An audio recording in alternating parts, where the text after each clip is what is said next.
సూర్యాపేటలో చంద్రన్నకుంట యూత్ ఆధ్వర్యంలో వినాయక చవితి ఉత్సవాలలో భాగంగా శుక్రవారం అన్న వితరణ కార్యక్రమాన్ని కమిటీ సభ్యులు నిర్వహించారు. ఈ సందర్భంగా కమిటీ సభ్యులు మాట్లాడారు. సూర్యాపేటలో చంద్రన్నకుంట యూత్ ఆధ్వర్యంలో వినాయక చవితి ఉత్సవాలలో భాగంగా శుక్రవారం అన్న వితరణ కార్యక్రమాన్ని కమిటీ సభ్యులు నిర్వహించారు.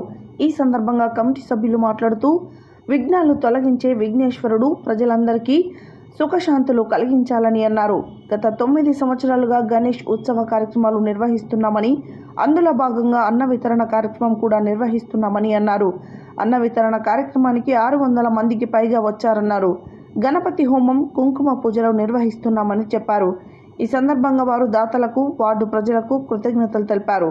ఈ కార్యక్రమంలో జంపాల సందీప్, తాటిశెట్టి హనుమంతు, జంపాల మహేష్, దుగ్గ్యాల నరేష్, కక్కిరేని నాగేందర్, సారగండ్ల సంతు, సారగండ్ల చందు, బత్తుల సాయి, మాచర్ల ఉపేందర్, రాకీ, రేవంత్, కలకోటి సాయి, ఉపేందర్, శివ తదితరులు పాల్గొన్నారు.